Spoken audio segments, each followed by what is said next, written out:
Assalamualaikum warahmatullahi wabarakatuh.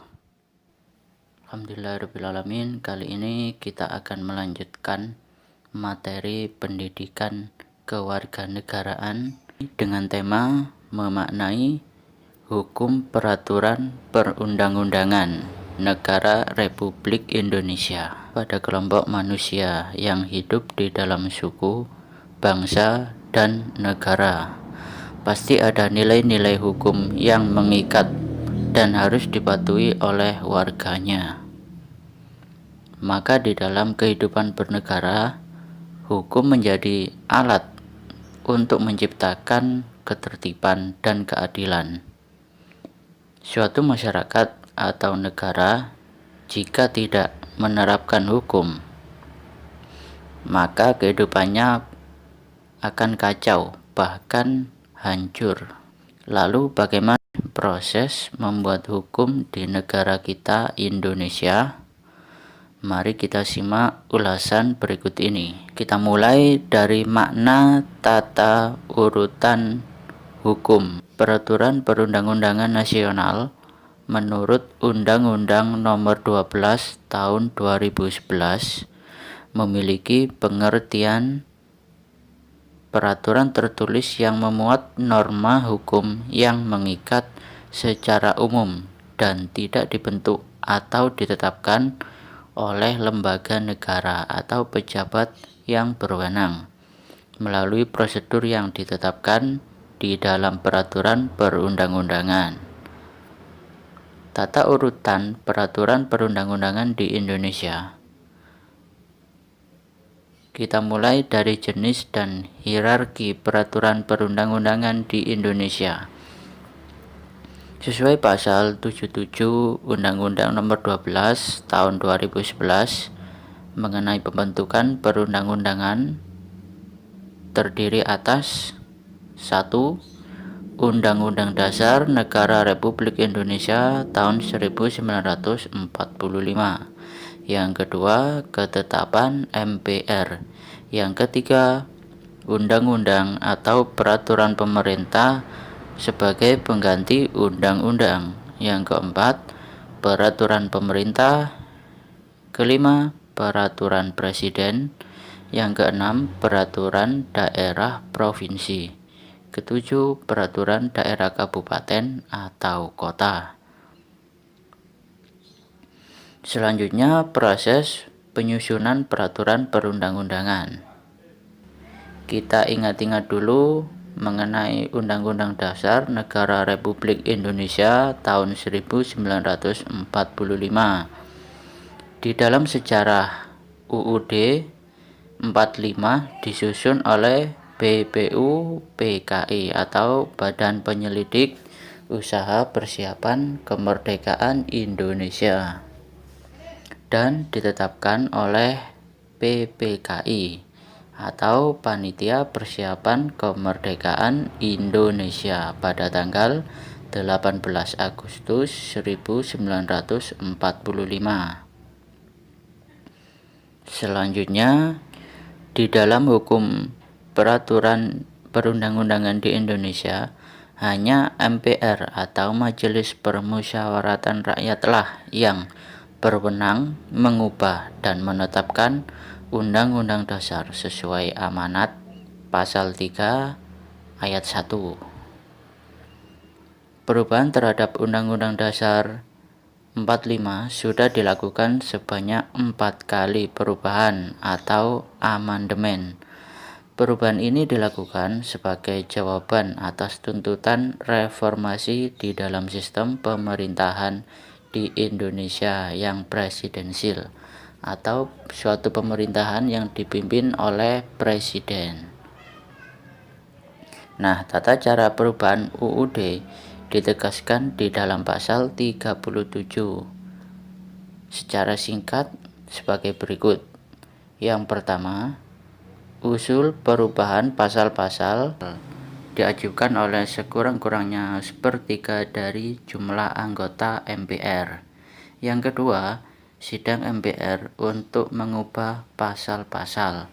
Yang ketiga, putusan untuk mengubah disetujui oleh sekurang-kurangnya 50%. Yang keempat, khusus mengenai bentuk negara kesatuan Republik Indonesia, tidak boleh dilakukan perubahan. Selanjutnya, perubahan Undang-Undang Dasar Negara Republik Indonesia terdapat beberapa kesepakatan dasar, yaitu yang pertama, tidak boleh mengubah pembukaan Undang-Undang Dasar. Yang kedua, tetap mempertahankan NKRI. Yang ketiga, mempertegas sistem pemerintahan presidensial atau suatu pemerintahan yang dipimpin oleh seorang presiden. Yang keempat, penjelasan mengenai UUD 45 yang memuat hal-hal yang bersifat normatif atau hukum yang akan dimasukkan ke dalam pasal-pasal. Yang kelima, melakukan perubahan dengan cara adendum atau maksud dari adendum itu menambah pasal perubahan tanpa menghilangkan pasal sebelumnya.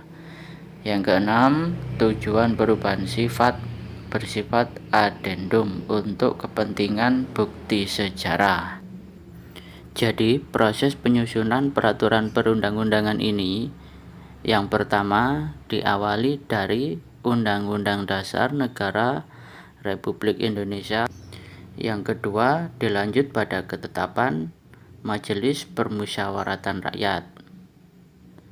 Selanjutnya, diturunkan menjadi undang-undang dan peraturan pemerintah pengganti undang-undang. Setelah itu, diturunkan lagi menjadi peraturan pemerintah. Diturunkan lagi menjadi peraturan presiden. Dari peraturan presiden diturunkan lagi menjadi peraturan daerah atau provinsi. Setelah peraturan daerah atau provinsi diturunkan lagi menjadi peraturan daerah, kabupaten atau kota. Setelah menjadi peraturan daerah, kabupaten atau kota, maka seluruh rakyat di setiap kabupaten atau kota itu wajib mentaati peraturan yang telah dibuat. Terakhir, kita akan membahas mengenai sikap yang sesuai dengan peraturan perundang-undangan. Kepatuhan terhadap peraturan perundang-undangan nasional berkaitan dengan terbentuknya kesadaran pada setiap warga negaranya itu sendiri. Nah, kesadaran hukum dapat diukur dari yang pertama, pengetahuan mengenai hukum yang meliputi tentang perbuatan yang dilarang hukum seperti penganiayaan, penipuan, penggelapan, pencurian, dan lain-lain sebagainya.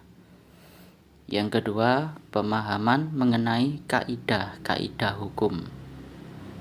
Pemahaman ini ditandai dengan menghayati isi hukum yang berlaku.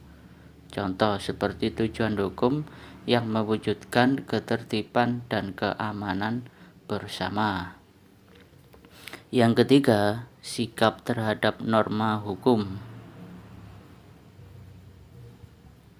Sikap ini ditunjukkan di dalam bentuk penilaian terhadap norma hukum, berupa nilai baik atau buruk terhadap kaidah aturan.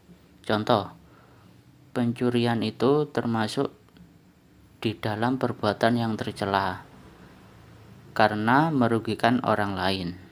Yang keempat, perilaku hukum. Perilaku hukum ini ditunjukkan dengan perbuatan yang mentaati aturan-aturan hukum yang berlaku di dalam kehidupan masyarakat maupun bernegara.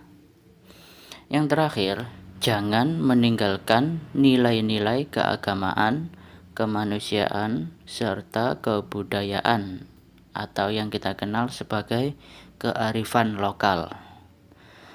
Karena apa? Perilaku keagamaan, kemanusiaan, serta kebudayaan yang kita anut ini adalah kebudayaan yang ketimuran, yang sudah tidak diragukan lagi posisinya di dalam mengatur kehidupan manusia menuju budi yang sangat luhur.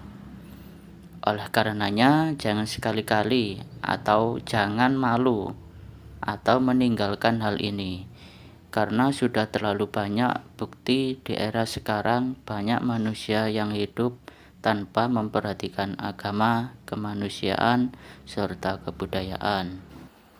Alhasil, kehidupannya menjadi tidak karuan.